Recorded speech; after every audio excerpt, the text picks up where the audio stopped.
بإذنه وسراجا منيرا وعلى آله وصحبه وسلم تسليما كثيرا كثيرا أما بعد فأعوذ بالله من الشيطان الرجيم بسم الله الرحمن الرحيم والفجر وليال عشر والشفع والوتر والليل إذا يسر هل في ذلك قسم لذي حجر صدق الله مولانا العظيم وصدق رسوله النبي الكريم الأمين ونحن على ذلك لمن الشاهدين والشاكرين والحمد لله رب العالمين ببركة إن الله وملائكته يصلون على النبي يا أيها الذين آمنوا صلوا عليه وسلموا تسليما اللهم صل على سيدنا ومولانا محمد كلما ذكره الذاكرون وصل على محمد كلما غفل عن ذكره الغافلون فإن من جودك الدنيا وضرتها ومن علومك علم اللوح والقلم دعا إلى الله فالمستمسكون به مستمسكون بحبل غير منفصم مولاي صل وسلم دائما أبدا على حبيبك خير الخلق كلهم ثم الرضا عن أبي بكر وعن عمر وعن علي وعن عثمان ذي الكرم يا ربي بالمصطفى بلغ مقاصدنا واغفر لنا ما مضى يا واسع الكرم مولاي صل وسلم دائما أبدا على حبيبك خير الخلق كلهم. حمد و صلات کے بعد تمام تعریف، تمام محاسن و مکارم و محامد اسی ذوالجلال والاکرام کے لیے ہے. تمام زبانوں کی حمد و ثنا صرف اور صرف اسی رب لم یزل کے لیے ہے جس نے دنیا میں انسانوں کو پیدا فرمایا اور انسانوں کی ضروریات زندگی کی تمام اشیاء کو مہیا، مسجع، مرصع، مرقع فرمایا. تمام تر تعریفات، تمام تر حمد و ثنا صرف اور صرف اسی رب لم یزل کے لیے ہے جس نے انسانیت کی رشد و ہدایت کے لیے انبیاء کرام علیہم الصلاۃ والسلام کو مبعوث فرمایا کہ وہ نفوس قدسیہ کاملہ دنیا میں تشریف لا کر اللہ کی وحدانیت اور اپنی رسالت لوگوں تک پہنچاتے رہے. کروڑ کروڑ صلاۃ و تسلیم ہو حضور سرور انبیاء حبیب کبریا شفیع روز جزا علیہ تحیت و ثنا کی بارگاہ میں کہ آپ تمام انبیاء کرام علیہم الصلاۃ والسلام کے آخر میں تشریف لائے اور آپ نے آ کر تمام بنی نوع انسان کو اخوت و بھائی چارگی، ملنساری، اخلاق، بردباری، اعلیٰ ظرفی، اعلیٰ کردار کا درس و پیغام دیا. قبل اس کے کہ گفتگو کا آغاز کیا جائے، جمعے کے دن درود و سلام پڑھنے کی تمام تر برکتوں کو، فضیلتوں کو مد نظر رکھتے ہوئے ایک مرتبہ بلند آواز سے انتہائی خلوص و محبت کے ساتھ اپنے آقا و مولا صلی اللہ علیہ وسلم کی بارگاہ میں درود و سلام کے نذرانے پیش کیجیے. اللہم صلی علی سیدنا و مولانا محمد طب القلوب و دوائها وعافیت الابدان و شفائها ونور الابصار و ضیائها وروح الارواح و غذائها وعلى آلہ و اصحابہ وبارک وسلم صلاۃ و سلام علیک یا رسول اللہ صلی اللہ علیہ وآلہ وسلم. سرنامہ کلام میں جن آیت مقدسہ کی تلاوت کا شرف حاصل کیا سورہ فجر کی آیات ہیں. سورہ فجر قرآن مجید کے 30ویں پارے میں ہے اور جن آیات مقدسہ کی تلاوت کا شرف حاصل کیا، سورہ فجر کی بالکل ابتدائی مسلسل 5 آیات ہیں۔ ان آیات میں اللہ رب العزت نے ارشاد فرمایا والفجر ولیال عشر، اور مجھے قسم ہے فجر کی اور 10 راتوں کی، والشفع والوتر، اور قسم ہے طاق کی اور قسم ہے جوڑ کی، والشفع والوتر واللیل اذا یسر، اور قسم ہے رات کی جب وہ چھا جائے، حل فی ذالک قسم لذی حجر، کیا اس میں عقل مندوں کے لیے قسم نہیں ہے، مطلب کیا اس میں عقل مندوں کے لیے سوچنے کا مقام نہیں ہے۔ تو یہ ہے سورہ والفجر کی ابتدائی آیات جو ہم نے تلاوت کی اور اس کا ترجمہ بھی ہم نے سنا۔ ان آیت مقدسہ میں قسم کے بعد اللہ رب العزت نے انسان کو، انسانی عقل کو سوچنے کی دعوت دی، دعوت فکر جس کو کہتے ہیں، انسانی عقل کو، انسانوں کو، عقل مندوں کو دعوت فکر دی، اور فرمایا حل فی ذالک قسم لذی حجر، کیا اس قسم میں عقل مندوں کے لیے نشانی نہیں ہے، کیا اس قسم میں عقل مندوں کے لیے مقام غور نہیں ہے۔ اور یہ قرآن مجید کا اسلوب ہے کہ قرآن یہ کہتا ہے کہ قرآن پڑھو اور سمجھ کر پڑھو، افلا یتدبرون القرآن، کیا تم قرآن میں غور فکر نہیں کرتے؟ تو انسان جس قدر زیادہ قرآن میں غور فکر کرتا رہے گا، اس کی معاشرت بھی اچھی ہو جائے گی، اس کی آخرت بھی اچھی ہو جائے گی۔ قرآن مجید صرف دنیاوی یا آخرت کی کتاب نہیں ہے، قرآن مجید دنیا اور آخرت کی تمام ہدایتوں کے لیے کافی اور شافی کتاب ہے۔ جو اس کو سامنے رکھ کر اپنی زندگی گزارے گا تو وہ عقل مند بھی ہوگا۔ قرآن مجید کے مزاج کے مطابق عقل مند وہی ہے جو قرآن سمجھنے والا ہے۔ اور بار بار قرآن مجید کہتا ہے ان فی ذالک لآیات لأولی الالباب، بے شک اس میں نشانی ہے ان لوگوں کے لیے جو عقل مند ہیں، جو دماغ رکھتے ہیں۔ افلا یتدبرون القرآن، کیا تم قرآن میں غور فکر نہیں کرتے؟ افلا تتفکرون، کیا تم فکر نہیں کرتے؟ افلا یتدبرون، کیا وہ غور فکر نہیں کرتے؟ اس مضمون کی آیات بہت ہیں، بار بار قرآن مجید انسان کو دعوت فکر دیتا ہے۔ تو اس آیت مقدسہ میں بھی اللہ رب العزت نے والفجر ولیال عشر، مجھے قسم ہے فجر کی اور 10 راتوں کی، اور طاق کی قسم ہے اور جفت کی قسم ہے اور رات کی قسم ہے جب وہ چھا جائے، اور پھر فرمائی ان تمام قسموں میں بہت راز موجود ہیں، لہذا تمہارے لیے دعوت فکر ہے، تم غور فکر کرو، اور جس قدر زیادہ غور فکر کرتے رہو گے تمہاری آخرت بھی سنورتی جائے گی، تمہاری دنیا بھی سنبھلتی جائے گی۔ یہی وجہ ہے کہ علماء کرام نے بڑے غور فکر کیے ان جیسی آیات پر، اور بہت تفصیل سے لکھا ہے۔ امام رازی نے بہت کچھ لکھا ہے اس پر، لہذا ہم نے بھی پہلے بھی اس آیت مقدسہ کی تلاوت ہم نے ماضی بعید میں کی ہے اور اس پر بہت کچھ گفتگو کی اور بہت کچھ بتایا، آج بھی بہت کچھ ہے، لیکن آج جو ہے وہ پہلے جو بتایا اس سے الگ ہے۔ یا ظاہر ہے کہ قرآن مجید کی ایک آیت کی تفسیر یا ایک آیت کی تقریر ایک ہی بار میں ہو جائے، یہ ممکن نہیں ہے۔ جس کا جتنا ظرف ہوتا ہے، جس کا جتنا علم ہوتا ہے، وہ اس پر بیان کرتا رہتا ہے۔ اعلیٰ حضرت رحمۃ اللہ علیہ کا علم بہت زیادہ تھا، غوث اعظم رضی اللہ عنہ نے سورہ والضحیٰ کی 40 تفسیر بیان کی۔ تو جتنا علم ہوتا ہے جس کے پاس، وہ قرآن مجید میں اتنی گہرائی کی طرف جاتا ہے۔ بالکل یوں سمجھ لیجئے بلا تمثیل کہ یہ سمندر ہے اور سمندر میں جواہرات موجود ہیں۔ اب یہ آپ کے اندر ہے، آپ کتنی گہرائی تک غوطہ لگا سکتے ہیں۔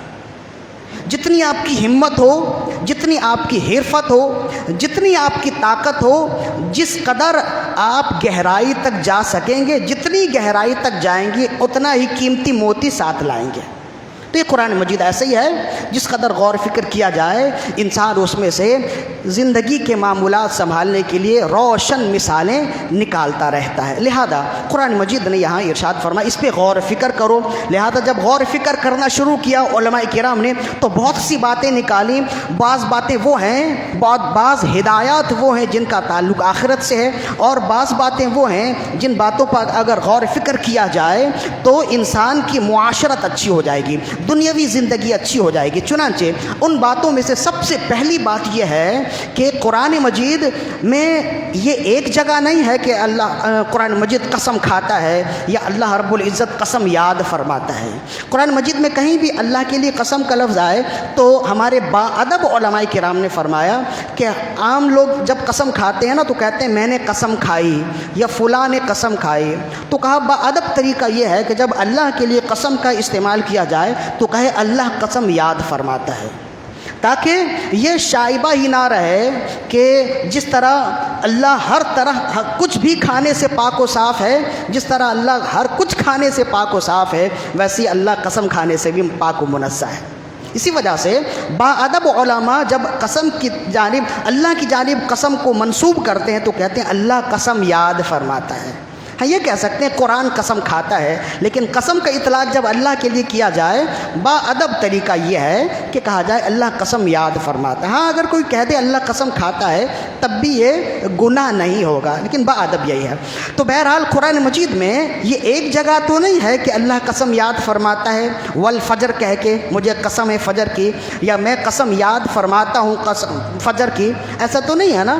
قرآن مجید میں بلا مبالغہ سینکڑوں مقامات ہیں، کہیں والفجر ہے، کہیں والعصر ہے، کہیں واللیل ہے، کہیں والشمس ہے، کہیں والنجم ہے، مختلف والسماء، کہیں والسماء ہے، کہیں والارض ہے، مختلف مقامات پر زمین کے مختلف چیزیں ہیں جس کی قرآن مجید قسم کھاتا ہے اور اللہ رب العزت قسم یاد فرماتا ہے۔ تو سب سے پہلی بات جو قرآن مجید کے ان آیات سے سمجھ آتی ہے کہ سب سے پہلی بات تو یہ ہے کہ قسم یاد کرنے کا مقصد کیا ہوتا ہے، قسم یاد کرنے کا سبب کیا ہوتا ہے۔ عام طور پر دنیاوی معاشرت میں انسان جب قسم کھاتا ہے تو قسم کیوں کھاتا ہے؟ ظاہر ہے کہ اللہ بھی قسم یاد فرماتا ہے نا، تو بہرحال یہ بات تو واضح ہے کہ قسم انسان بھی کھاتا ہے اور قسم اللہ بھی یاد فرماتا ہے۔ تو اس سے سب سے پہلی ہدایت ہمیں ملتی ہے کہ سب سے پہلے انسان غور کرے کہ قسم کیوں کھاتا ہے۔ تو قسم کھانے کی وجہ کیا ہوتی؟ عام طور پر جو دینی علوم سے ناواقف ہیں وہ یہ سمجھتے ہیں کہ اپنے دعوے کی دلیل کے لیے قسم کھائی جاتی ہے۔ یعنی کوئی شخص دعویٰ کرتا ہے کہ یہ چیز میری ہے، یا کوئی شخص دعویٰ کرتا ہے کہ تم فلاں ہو، تو پھر وہ اپنے دعوے کی دلیل کے لیے قسم کھاتا ہے۔ دنیاوی معاملات میں وہ لوگ جو دنیاوی تو تعلیم رکھتے ہیں، دینی تعلیم نہیں رکھتے، ان کی سوچ یہ ہے کہ اپنے دعوے کی دلیل میں قسم کھائی جاتی ہے، جبکہ قرآن مجید کا اسلوب اور شریعت کا اسلوب یہ ہے کہ دعوے کی دلیل میں قسم نہیں کھائی جاتی، دعوے کو توڑنے کے لیے قسم کھائی جاتی ہے، دعوے کی دلیل میں ثبوت پیش کی جاتی ہے۔ مثلا ایک شخص دعویٰ کرے کہ میرا سامان چوری ہوا ہے اور فلاں شخص نے چوری کی ہے، اب جب لوگوں کے پاس جائے یا عدالت میں جائے تو جس نے الزام لگایا ہے، جسے چوری کا الزام لگایا ہے، تو جو الزام لگانے والا ہے وہ مدعی ہے، اس نے دعویٰ کیا کہ میرا سامان چوری ہوا ہے اور اس نے چوری کی ہے۔ تو جو قاضی ہے، جو عدالت میں انصاف کرنے والا ہے، وہ یہ کبھی نہیں کہے گا کہ دعویٰ تم کر رہے ہو تو قسم کھاؤ، وہ کہے گا کہ تم نے اس پر الزام لگایا ہے چوری کا، تمہارے پاس گواہ کیا ہے، ثبوت کیا ہے؟ اب اگر اس کے پاس کوئی ثبوت نہ ہو، کوئی گواہ نہ ہو، تو پھر جج یہ کہے گا، ملزم سے کہے گا جس پر الزام لگایا گیا، چوری کا الزام لگایا گیا، وہ کہے گا میں چور نہیں ہوں، تو پھر جج یہ کہے گا کہ اب تم قسم کھاؤ کہ تم نے چوری نہیں کی ہے۔ لہذا وہ اس کے دعوے کو رد کرنے کے لیے قسم کھائے گا، وہ کہے گا کہ میرا مدعی جو دعویٰ کر رہا ہے میرے بارے میں وہ غلط دعویٰ کر رہا ہے، میں قسم کھاتا ہوں۔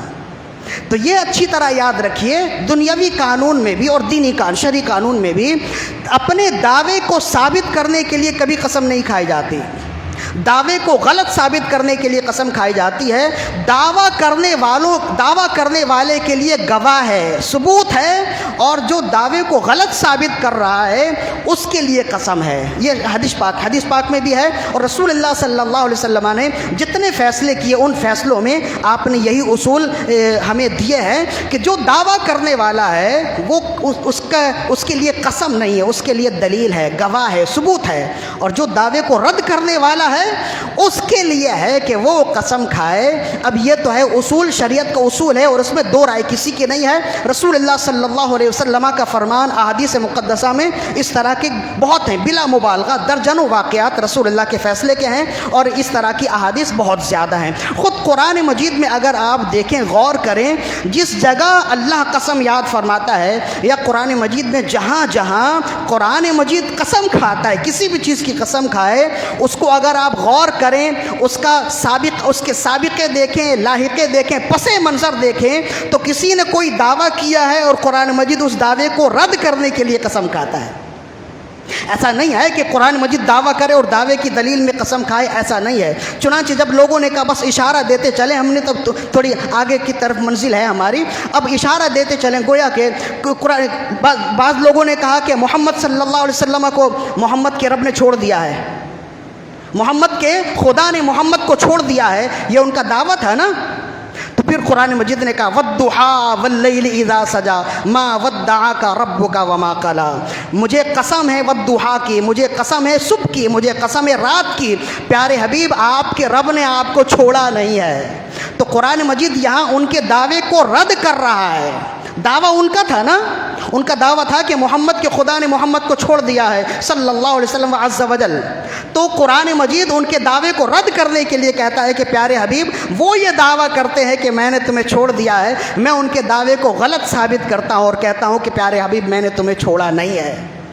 انہوں نے دعویٰ کیا، انہوں نے الزام لگایا محمد صلی اللہ علیہ وسلم العیاذ باللہ وہ مجنون ہیں، انہیں جنون ہے، مختلف الزام لگاتے تھے نا، خود قرآن مجید میں ہے۔ جب انہوں نے الزام لگایا کہ وہ مجنون ہے اور کہا دعوت اس کا کچھ ثبوت دو، اور تمہارے پاس گواہ کیا ہے، کوئی دلیل ہے، کوئی ثبوت ہے، تو ثبوت کچھ بھی نہیں ہے، دلیل کچھ بھی نہیں ہے، گواہ کچھ بھی نہیں ہے، تو ان کا دعویٰ تو ختم ہو گیا۔ اب اس دعوے کو رد کرنا ہے تو اب رب کی باری آئی، تو پھر رب نے فرمایا نون والقلم وما یسطرون ما انت بنعمت ربک بمجنون، مجھے قسم ہے نون کی، مجھے قسم ہے قلم کی، پیارے حبیب آپ اپنے رب کی رحمت کی وجہ سے مجنون نہیں ہیں۔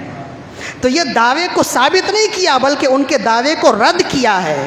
اس طرح کی کئی آیات موجود ہیں۔ مشرکین مکہ جو کافرین ہیں انہوں نے آخرت کا انکار کیا، کہنے لگے آخرت کوئی چیز نہیں ہے، حساب و کتاب کوئی چیز نہیں ہے، مر کر اٹھنا کوئی چیز نہیں ہے۔ تو پھر قرآن مجید پڑھیے، ان کا دعویٰ تھا کہ مر کر اٹھنا کوئی چیز نہیں ہے، قیامت کوئی چیز نہیں ہے، قیامت کے حساب و کتاب اس کی کوئی حیثیت نہیں ہے، اس کی کوئی حقیقت نہیں ہے۔ انہوں نے دعویٰ کیا، قرآن نے کہا ہاتھ برہانکم ان کنتم صادقین، اپنے دعوے کی دلیل میں تم لاؤ، اگر کوئی دلیل تمہارے پاس ہے، تو دلیل تو کچھ بھی نہیں ہے۔ تو اب رب ان کے دعوے کو رد کرتا ہے تو قسم ارشاد فرماتا ہے والمرسلات عرفا فالعاصفات عصفا والناشرات نشرا فالفارقات ذکرا عذرا او نذرا انما توعدون لواقع۔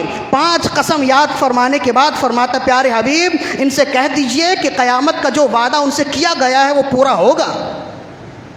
والذاریات ذروا فالحاملات وقرا فالجاریات یسرا فالمقسمات امرا انما توعدون لصادق۔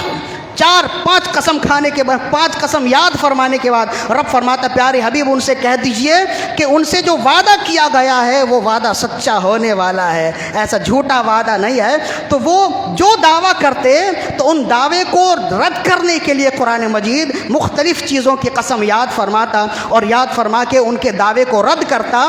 تو یہ ہمارا دنیاوی قانون بھی ہے، لہذا اس اصول کو یاد رکھیں گے تو پھر ہمارے لیے بھی آسانی ہو جائے گی، فیصلہ کرنا آسان ہو جائے گا۔ ہمارے ہاں جب گھر میں اگر کوئی مسئلہ آ جائے جو فیصلہ کرنے والا ہوتا ہے تو اسے خود بھی معلوم نہیں ہوتا کہ فیصلے کن اصول پہ کیے جاتے ہیں۔ تو جو دعویٰ کرنے والا ہے اس کے لیے دلیل ہے، گواہ ہے، ثبوت ہے، اور جو دعوے کو رد کرنے والا ہے اس کے لیے قسم ہے۔ اس مضمون کی آیات بہت ہیں، بس اس کی مثال آپ سمجھ گئے نا۔ قرآن مجید میں اکثر و بیشتر مقامات پر ایسا ہی ہے، جب کسی نے کہا کہ محمد صلی اللہ علیہ وسلم مجنون ہیں تو پھر قرآن مجید کی آیت ہے، جب کہا کہ محمد صلی اللہ علیہ وسلم کو ان کے رب نے چھوڑ دیا تو ان کے دعوے کی دلیل میں قرآن مجید کی آیت ہے۔ اسی طرح کی آیات مختلف مقامات پر موجود ہیں، اب انہیں جو دہرانے کی ضرورت نہیں ہے، لہذا ایک معاشری مسئلہ جو ایک فقہی مسئلہ ہے وہ ہمیں معلوم ہوا کہ جب بھی کوئی مسئلہ آ جائے، دو افراد فریقین جو لڑنے والے ہیں وہ آ جائیں اور جو ان کے درمیان میں فیصلہ کرنے والا ہے، تو فیصلے کن اصول پہ کیے جائیں؟ تو کہا اصول یہ ہے کہ جس نے دعویٰ کیا ہے وہ گواہ لائے گا، دلیل لائے گا، اور جو دعوے کا انکار کر رہا ہے وہ قسم کھائے گا۔ بس اسی پر فیصلہ ہو جائے گا۔ جب یہ اصول یاد رکھیں گے نا تو ہمارے گھریلو معاملات بھی اچھے ہو جائیں گے، اس لیے کہ ہمارے ہاں جب گھر میں جھگڑا ہو جائے، کوئی خاندان میں لڑائی ہو جائے تو بڑوں کو بٹھایا جاتا ہے نا، جو دور اندیش ہیں، جو بالغ النظر ہیں، جو سلیم الفطرت ہیں، ان کو بٹھایا جاتا ہے۔ اب ان کی عمر تو زیادہ ہو گئی، لیکن معاف کیجئے گا، عمر زیادہ ہو جانا ہی مسئلے کا حل تو نہیں ہے، عمر دین میں زیادہ ہونا مسئلے کا حل ہے نا۔ اب عمر تو زیادہ ہو گئی، ہم نے دینی علوم حاصل کیے نہیں، دینی لوگوں کے ساتھ ہماری بیٹھک نہ رہی، دین کی جانب ہماری توجہ نہ رہی، اور ہم نے کچھ سیکھا ہی نہیں۔ اب اپنے گھر کا جب مسئلہ ہوا، بیٹے اور بہو کا مسئلہ ہوا، بیٹی یا داماد کا مسئلہ ہوا، تو ظاہر ہے کہ بڑوں کو ہی بیٹھنا ہے۔ اب جب بیٹھے تو انہیں فیصلے کرنے کا طریقہ ہی نہیں آتا، تو وہ پھر فیصلے کیا کریں گے؟ معاملہ مزید الجھا کر اٹھ جاتے ہیں۔ لہذا ان باتوں کو یاد رکھیں گے تو اصول جب یاد رکھیں گے تو فیصلے آسان ہو جائیں گے۔ ایک مسئلہ ہو گیا۔ دوسرا مسئلہ، قرآن مجید جب قسم کھاتا ہے والفجر، جس سے معلوم ہوا کہ دعوے کے لیے قسم کھائی جائے۔ اب دنیا میں اگر کوئی شخص قسم کھا لے تو اس کا کفارہ ہے نا، دنیا میں جب قسم کھا لے، اب یہ بھی ہماری زندگی میں بھی کوئی انسان اپنے کسی بھی معاملے کے لیے قسم کھا لیتا ہے۔ اب جب قسم کھا لیتا ہے پھر اس کے بعد پچھتاتا ہے کہ اب اس کا کفارہ کیا ہوگا، اب میں اس قسم سے کیسے نکلوں۔ تو اب یہ دوسرا مسئلہ بھی سمجھ آئیے، اور یہ بہت ہی اہم مسئلہ ہے، ہر ایک شخص کی زندگی میں یہ مسائل آتے ہیں، لیکن چونکہ شرعی طور پر ہم نابلد ہوتے ہیں، شریعت کو ہم جانتے نہیں، شرعی تقاضوں کو، شرعی شرائط کو ہم جانتے نہیں، لہذا ہم الجھن کا شکار ہو جاتے ہیں۔ دوسری بات یہ ہے کہ قسم کون سی قسم ہے جس پر کفارہ ہوتا ہے، اور قسم کا کفارہ کیا ہوتا ہے۔ یہ دو مسئلہ ہے جو ہم نے آج، دوسرا مسئلہ ہے جو ہم نے سمجھنا ہے۔ سب سے پہلے سمجھ جائیے کہ قسم کی 3 قسمیں ہیں۔ ایک کو کہتے ہیں، قسم کو عربی میں کہتے ہیں یمین، یہ میم یہ نون، یمین۔ تو ایک ہے جسے کہتے ہیں یمین لغو، دوسری قسم ہے جسے کہتے ہیں یمین غموس، تیسری قسم ہے جسے کہتے ہیں یمین منعقدہ۔ یہ تو آپ کو یاد نہیں رہے گا، لیکن جب مثال دیں گے تو آپ سمجھ جائیں گے۔ پہلی قسم یعنی مسئلہ یمین لغو یہ ہے، یعنی قسم لغو یہ ہے کہ کوئی شخص زمانے ماضی کے لیے کوئی قسم کھائے، ماضی میں کوئی کام ہوا، ماضی میں کوئی واقعہ ہوا، ماضی کے کسی بھی بات کے لیے کسی شخص کے لیے قسم کھائے، اور اپنے گمان میں سچی قسم کھائے کہ میں قسم کھاتا ہوں کہ یہ عمل کرنے والا یہی شخص تھا، میں قسم کھاتا ہوں کہ یہ واقعہ اسی نے کیا ہے، اور اپنے گمان کے مطابق، اپنے علم و ادراک کے مطابق، انتہائی سچائی کے ساتھ اپنے گمان کے مطابق اگر وہ قسم کھائے، اور پھر تحقیق کے بعد معلوم ہو جائے کہ واقعہ اس کے قسم کے خلاف ہے، واقعہ خلاف واقعہ ہے، جو واقعہ اس نے بیان کیا اصل میں ایسا نہیں ہوا، تو ظاہر ہے کہ اس کی قسم تو جھوٹی ہو گئی نا۔ تو ایسی صورت میں وہ شخص گناہگار نہیں ہوگا، اور اس قسم کا کفارہ بھی نہیں ہے۔ جو قسم ماضی کے لیے کھائی جائے اور اپنے گمان کے مطابق وہ سچی قسم کھا رہا ہے، پھر بھی اگر قسم کے مقابلے میں واقعہ اس کے خلاف ہو جائے تو مطلب یہ ہوا کہ اس کے دیکھنے نے دھوکہ کھایا، اس کے سننے میں دھوکہ کھایا، اس کے علم و ادراک میں دھوکہ ہوا، لہذا بہرحال وہ دل سے تو سچا تھا، اس وجہ سے امید یہ ہے کہ وہ گناہگار بھی نہیں ہوگا۔ اور اس قسم کو کہتے ہیں قسم لغو، یمین لغو، یعنی اس کی کوئی شرعی حیثیت نہیں ہے، اس پر کوئی پکڑ نہیں ہے، اس کا کوئی کفارہ نہیں ہے، اس کا کوئی توبہ نہیں ہے۔ توبہ کر لے تو بہتر ہے، اور امید ہے کہ اللہ اسے معاف کرے۔ اس کا کوئی کفارہ نہیں ہے۔ وہ قسم، پھر اچھی طرح سمجھ لیے، وہ قسم جو ماضی کے زمانے میں کچھ ہو گیا ہے، کوئی واقعہ ہوا کسی شخص کے بارے میں، ماضی کے کسی بھی، ماضی کہتے ہیں گزرے ہوئے زمانے کو، کیا کہتے ہیں انگلش میں اسے بھائی؟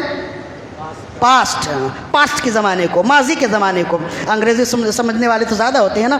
اس واقعے یعنی ماضی کے زمانے میں کوئی واقعہ ہوا، اور پھر آپ حال میں اس واقعے کی قسم کھا رہے ہیں کہ میں قسم کھاتا ہوں کہ یہ کام فلاں نے ہی کیا تھا، میں قسم کھاتا ہوں یہ کام فلاں نہیں کیا تھا، میں قسم کھاتا ہوں کہ یہ واقعہ فلاں کے ساتھ ہی ہوا تھا، اور پھر جب تحقیق کی جائے تو معلوم ہو کہ یہ واقعہ ویسا نہیں ہے جو اس نے بیان کیا تھا، تو ظاہر ہے کہ وہ اپنے قسم میں جھوٹا ہو گیا نا۔ لیکن چونکہ وہ اپنے گمان کے مطابق اس نے سچی قسم کھائی تھی، اس وجہ سے اس قسم کا کفارہ نہیں ہے، اور امید ہے کہ اسے گناہ بھی نہیں ملے گا۔ اسی وجہ سے اس قسم کو کہتے ہیں یمین لغو، یعنی بیکار، یعنی اس میں کوئی مواخذہ نہیں ہوگا، اس میں کوئی پکڑ نہیں ہوگی۔ ایک ہوگا یمین لغو، دوسری ہے یمین غموس، غین میم واو سین، غموس۔ یہ کون سی قسم ہے کہ ماضی یا حال میں کسی بھی واقعے کے بارے میں کوئی شخص جان بوجھ کر جھوٹی قسم کھائے۔ وہ کہے ماضی میں کوئی واقعہ ہوا، کسی نے چوری کی، کسی نے قتل کی، اور پھر وہ اسے بچانے کے لیے کسی بھی وجہ سے جھوٹی قسم کھائے اور کہے کہ میں قسم کھاتا ہوں کہ یہ قتل اس نے نہیں کیا، حالانکہ وہ جانتا ہے کہ وہی قاتل ہے۔ میں قسم کھاتا ہوں کہ چوری اس نے نہیں کیا، حالانکہ وہ جانتا ہے کہ اس نے چوری کی ہے۔ میں قسم کھاتا ہوں کہ یہ واقعہ اس نے نہیں کیا، حالانکہ اسے یقین ہے، وہ جانتا ہے کہ یہ واقعہ اس نے کیا ہے۔ کسی بھی وجہ سے وہ جھوٹی قسم کھا رہا ہے ماضی یا حال میں کسی بھی واقعے کی بنا پر، تو ایسی قسم کو پھر اگر وہ ظاہر ہے کہ وہ جھوٹی قسم ہے، اس نے جھوٹی قسم کھا کر کسی کو بری الذمہ تو کر دیا، کسی کا فائدہ تو کر دیا، لیکن نقصان اس کا یہ ہوا کہ یہ کبیرہ گناہ ہے، لیکن اس قسم پہ بھی کفارہ نہیں ہے۔ قرآن و حدیث میں جھوٹی قسم کھانے پر جتنی وعیدیں ہیں، ساری وعیدیں اسی یمین غموس کے لیے ہیں۔ یمین غموس یعنی جان بوجھ کر ماضی میں کوئی واقعہ ہوا، ہماری عدالتوں میں جو فیصلے ہوتے ہیں وہ یمین غموس ہی ہوتے ہیں۔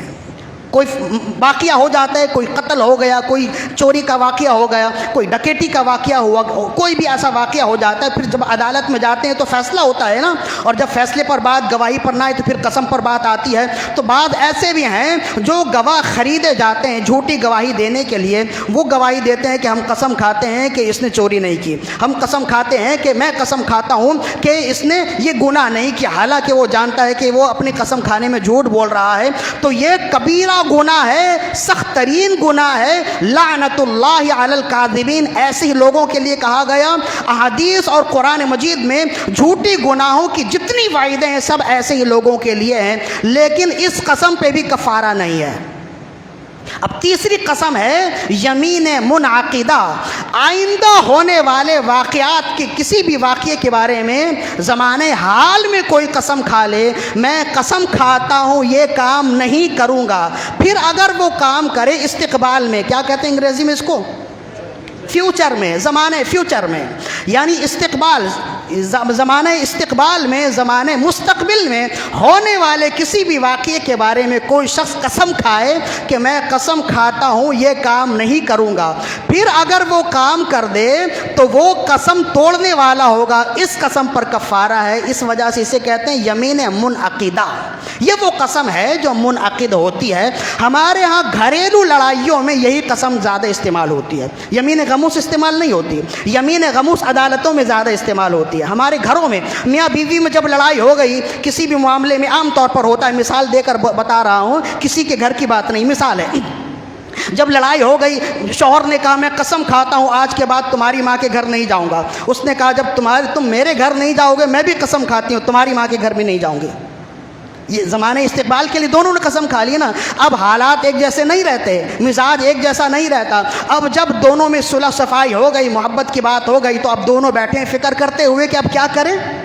تو یہ چونکہ یہ قسم ہے اور اس قسم کا کفارہ ہے جو ہم آگے بیان کرتے ہیں۔ اسی طرح کسی نے شوہر اور بیوی میں لڑائی ہو گئی، اس نے کہا میں قسم کھاتا ہوں تمہارے ہاتھ کی چائے نہیں پیوں گا، تمہارے ہاتھ کا بنا کھانا نہیں کھاؤں گا، تو یہ یمین منعقدہ ہے۔ اب اگر وہ کھائے گا تو گناہ گار ہو جائے گا، قسم توڑنے والا ہو جائے گا۔ میں زندگی بھر تم سے بات نہیں کروں گا، یا میں زندگی بھر تم سے بات نہیں کروں گی، رہنا تو ساتھ ہی ہے، پھر تو بات کرنا ہی ہے نا۔ تو پھر اب ایسا ہو جائے، ہمارے ہاں گھریلو لڑائیوں میں عام طور پر یہی قسم استعمال ہوتی ہے، اور یہی قسم وہ ہے جسے کہتے ہیں یمین منعقدہ۔ اس قسم پر کفارہ ہے، اس قسم پر کفارہ۔ اب وہ کفارہ کیا ہے وہ ہم آگے بیان کرتے ہیں۔ تو یہ ہے 3 قسم، ایک کو کہتے ہیں یمین قسم. کس قسم کی 3 قسمیں ہیں؟ پھر دوبارہ سے سمجھ لیجئے. قسم کی 3 قسمیں ہیں. پہلی قسم ہے یمین لغو، ماضی میں ہونے والے کسی بھی واقعے کی جانب کوئی شخص جان بوجھ کر اپنے خیال میں سچی قسم کھائے، پھر قسم کے خلاف ہی واقعہ ہو جائے تو اس کا کوئی کفارہ نہیں ہے. اسے کہتے ہیں یمین لغو. اور دوسری قسم ہے یمین غموس، یعنی ماضی یا حال میں ہونے والے کسی بھی واقعے کے بارے میں جان بوجھ کر کوئی جھوٹی قسم کھائے تو اس قسم کا کفارہ تو نہیں ہے، لیکن قرآن و حدیث میں جتنی وعیدیں جھوٹی قسم کے بارے میں آئی ہیں سب اس کے لیے ہیں، اور یہ گناہ کبیرہ ہے. اس قسم کا بھی کفارہ نہیں ہے. زمانہ استقبال میں ہونے والے کسی بھی واقعے کے بارے میں زمانہ حال میں بیٹھ کر کوئی شخص قسم کھائے تو اس قسم کو کہتے ہیں یمین منعقدہ. وہ قسم منعقد ہوگی. اب اگر کوئی شخص اپنے قسم کے خلاف کوئی کام کرے گا تو اس کا کفارہ ہوگا. یہ ہے یمین منعقدہ. اب قسم کے ثابت ہونے کے لیے، قسم منعقد ہونے کے لیے 2 شرائط ہیں. یہ بھی اچھی طرح سمجھ لیجئے، بالکل ترتیب وار ہم سمجھاتے چلے جا رہے ہیں. آج کی تقریر ہو سکتی ہے کہ مشکل ہو جائے، عام ماحول کے مطابق نہیں ہے، لیکن چونکہ یہ ہمارے ہاں دارالافتاء میں عام طور پر اسی طرح کے مسائل آ رہے ہیں تو مناسب محسوس ہوا کہ یہ مسائل عام طور پر لوگوں میں زیادہ ہو گئے، لہذا آپ سمجھ کے رکھیں گے، آپ کے لیے آسانی ہو جائے گی. یہ کسی ایک شخص کی بات نہیں ہے. جو گھریلو معاملات میں ہوتا ہے، جو بال بچے دار ہے، جو اپنی فیملی کے ساتھ رہتا ہے، اس کے ساتھ یہ معاملات ہوتے ہیں. پھر چونکہ وہ دینی معاملات سے بے بلد ہوتا ہے، نہ بلد ہوتا ہے، نہ واقف ہوتا ہے، تو پھر وہ پریشانیاں کو شکار ہو جاتا ہے. پہلے سے یاد رکھیں گے تو سمجھ میں آ جائے گا. یمین منعقدہ یعنی زمانے حال میں رہتے ہوئے زمانہ استقبال پر کوئی قسم کھائے تو وہ یمین منعقدہ ہے. لیکن اس کی 2 قسمیں ہیں، اس کی 2 شرائط ہیں. پہلی شرط یہ ہے کہ قسم کھانے والا عاقل بالغ مسلمان ہو. بچے کی قسم کا کوئی اعتبار نہیں، ایک اس کی شرط ہے. اور دوسری شرط یہ ہے کہ وہ قسم کھانے والا اللہ کی قسم کھائے. میرے بچے کی قسم سے بھی معاملہ نہیں ہوگا. میری قسم، تمہارے سر کی قسم، ماں کی قسم، بیٹے کی قسم، ان قسموں کا شریعت میں کوئی اعتبار نہیں ہے. اگر کوئی شخص زمانے استقبال میں ہونے والے کسی واقعے کے بارے میں قسم کھائے اور وہ اللہ کی قسم نہ کھائے بلکہ غیر اللہ کی قسم کھائے، تب بھی اس قسم کا کوئی اعتبار نہیں ہے. وہ شرعی قسم نہیں ہے، اس کا کوئی کفارہ نہیں ہے. عام طور پر چونکہ ہم جانتے نہیں ہیں اس وجہ سے ہم نے بچے کی قسم کھا لی ہے. اب بچے کی قسم کھا لیا پھر پریشان ہے کہ ہم نے جو ہے بچے کی قسم کھا لی ہے. اب خدا نخواستہ قسم توڑ بھی بیٹھے اور اسی اثنا میں اتفاق سے بچہ بیمار ہو گیا تو پھر شیطان وسوسے ڈالتا ہے کہ ہم نے جو ہے نا قسم توڑ دی. اس وجہ اصل میں قسم ہوئی نہیں تو آپ نے توڑی کیا ہے؟ بچے کی قسم، ماں کی قسم، تمہارے سر کی قسم، یہ تمام جو قسمیں ہیں نا ہمارے گھریلو معاملات میں چلتے ہیں، ان کا کوئی اعتبار نہیں ہے. قسم وہ قسم شرعی قسم ہے جس میں اللہ کی قسم یا اللہ کی صفات کی قسم کھائی جائے. یعنی مجھے اللہ کی قسم ہے میں یہ کام نہیں کروں گا. مجھے رحمان کی قسم، اللہ کے جتنے نام ہیں ان تمام ناموں سے اگر قسم کھا لے تو وہ قسم ہو جائے گی. حتیٰ کہ اگر کوئی کعبہ یا مدینے کی بھی قسم کھا لے اس قسم کا بھی کوئی اعتبار نہیں ہے. مجھے کعبے کی قسم ہے میں تمہارے ہاتھ کی چائے نہیں پیوں گا، یہ قسم منعقد ہی نہیں ہوگی. مجھے مدینے کی قسم ہے، حالانکہ ہمارے نزدیک بہت ہی بڑا مقام و مرتبہ ہے، لیکن بہرحال شرعی طور پر اس قسم کا کوئی. مجھے عرش کی قسم ہے، اللہ کے عرش کی قسم ہے، مجھے عرش کی قسم ہے، یہ بھی اگر کوئی قسم کھا لے اس کا بھی کوئی اعتبار نہیں. اس لیے کہ رسول اللہ نے فرمایا، صحیح بخاری کی حدیث، آپ نے فرمایا تم میں سے کوئی قسم کھائے تو وہ اللہ کی قسم کھائے ورنہ خاموش رہے. لہذا قسم وہی شرعی قسم ہوگا، اسی قسم کو توڑنے پر کفارہ ہوگا. جو قسم اللہ کی قسم کھائی جائے، غیر اللہ کی قسم اگر کوئی کھائے گا تو اس کا اعتبار نہیں ہوگا. حتیٰ کہ بیت اللہ کی قسم کھا لے، مدینے کی قسم کھا لے، عرش کی قسم کھا لے، اور بھی کوئی مبارک چیز ہو، میرے پیر و مرشد کی قسم یہ کھا لے، اس کا کوئی اعتبار نہیں ہے. اللہ کی قسم ہو. ہاں اگر کوئی شخص قرآن کی قسم کھائے تو چونکہ قرآن بھی اللہ کی صفت ہے، اللہ کا کلام ہے نا، اس وجہ سے قرآن کی قسم بھی اللہ کی ہی قسم ہے. اگر کوئی شخص کہے کہ میں قرآن کی قسم کھاتا ہوں تم سے بات نہیں کروں گا، تو پھر ہمارے علماء فقہائے احناف فرماتے ہیں قرآن کی قسم بھی اللہ کی ہی قسم ہے، لیکن اس کے لیے ضروری ہے کہ وہ قرآن کی قسم کا لفظ استعمال کرے۔ فقط قرآن کو ہاتھ میں لے کر کسی دعوے کے لیے اگر وہ کہہ دے تو یہ بھی قسم نہیں ہے۔ بسا اوقات ہوتا یہ ہے کہ کوئی شخص اپنے دعوے کی دلیل کے لیے قرآن پر ہاتھ رکھ دیتا ہے اور کہتا ہے کہ میں قرآن پر ہاتھ رکھ کر کہہ رہا ہوں کہ میں تم سے بات نہیں کروں گا۔ اگر وہ قرآن پہ ہاتھ رکھ کر کہہ دے اور کہے کہ میں تم سے بات نہیں کروں گا، پھر آئندہ جا کر وہ بات کرے تو وہ قسم نہیں ہے۔ قرآن پہ ہاتھ رکھنا بھی قسم نہیں ہے، قرآن سر پہ رکھنا بھی قسم نہیں ہے، جب تک وہ قسم کا لفظ استعمال نہ کرے۔ یہ کہے میں قرآن ہاتھ میں لے کر قسم کھاتا ہوں، اللہ کی قسم کھاتا ہوں، قرآن کی قسم کھاتا ہوں کہ میں تمہارے گھر میں قدم نہیں رکھوں گا، تب یہ قسم ہوگا۔ صرف قرآن سر پہ رکھ لے یا قرآن ہاتھ میں رکھ لے تو اس قسم کا بھی کوئی اعتبار، حالانکہ یہ بہت بڑی بات ہوتی ہے۔ اس طرح کے معاملات میں ان چیزوں کو مقدس اور مقدس کتاب یا مقدس مقامات کو نہیں لانا چاہیے، بالخصوص جھوٹ بولنا یہ بہت بڑی جرات ہوتی ہے، لیکن شرعی طور پر ان قسموں کا کوئی اعتبار نہیں ہے جب تک زبان سے آپ نہ کہیں میں قرآن کی قسم کھاتا ہوں، میں اللہ کی قسم کھاتا ہوں۔ یہ چند فقہی مسائل تھے جو میں نے بیان کر دیے، امید ہے کہ آپ سمجھ گئے ہوں گے۔ اگر نہیں سمجھے تو یہ سوشل میڈیا پر یہ براہ راست میرا بیان چل رہا ہے، آپ یوٹیوب چینل سے یا فیس بک چینل سے میرے نام کو سرچ کریں گے، انشاءاللہ یہ آپ کو مل جائے گا، اسے ڈاؤن لوڈ کریں، خود بھی سنیں، اپنے گھر والوں کو، خاندان والوں کو سنائیں، بہت سے جھگڑے خود بخود حل ہو جائیں گے انشاءاللہ۔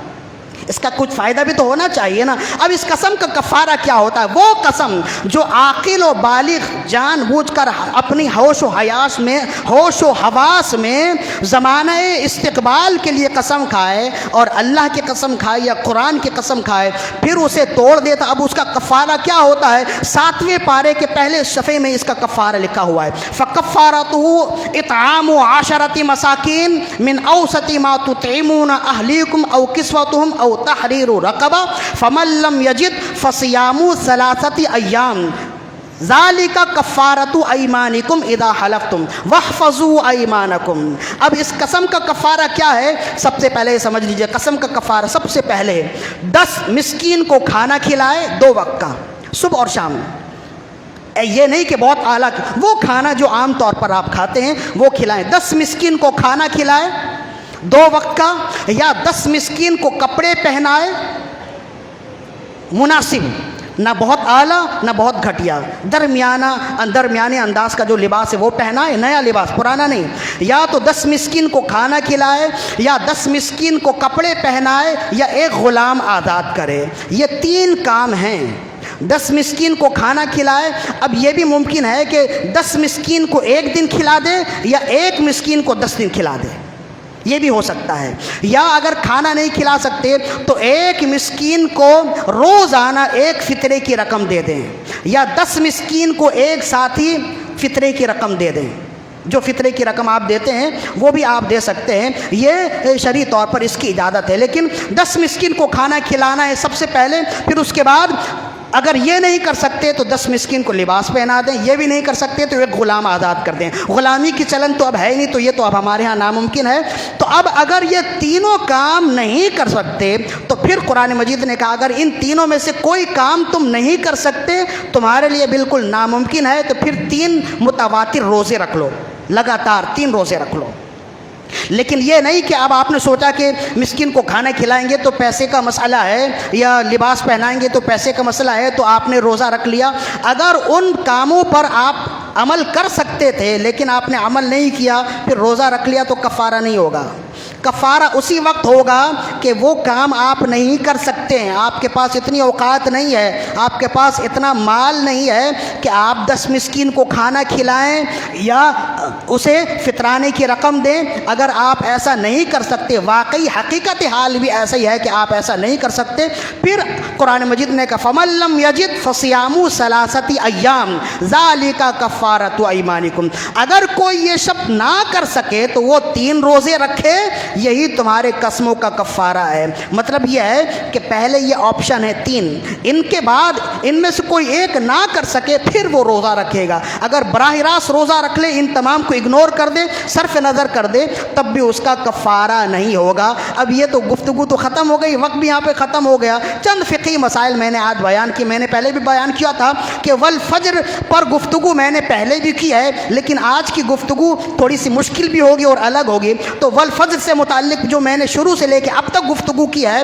اس میں فقہی مسائل چند مسائل بتائے۔ سب سے پہلا تو مسئلہ بتایا کہ قسم کیوں کھائی جاتی ہے۔ عام طور پر لوگ سمجھتے ہیں کہ دعوے کی دلیل میں قسم کھائی جاتی ہے، لیکن دعوے کی دلیل میں دلیل دی جاتی ہے، قسم نہیں کھائی جاتی۔ جو دعوے کو رد کرنے والا ہے اس کے لیے قسم ہے، اور یہ عدالتی فیصلوں میں بھی ایسا ہی ہوتا ہے۔ قرآن مجید میں جتنی قسمیں ہیں، تمام قسموں کا یہی معاملہ ہے کہ لوگوں نے رسول اللہ کے لیے کوئی دعویٰ کیا اور اللہ رب العزت نے قسم ارشاد فرما کر اس دعوے کو رد کیا ہے۔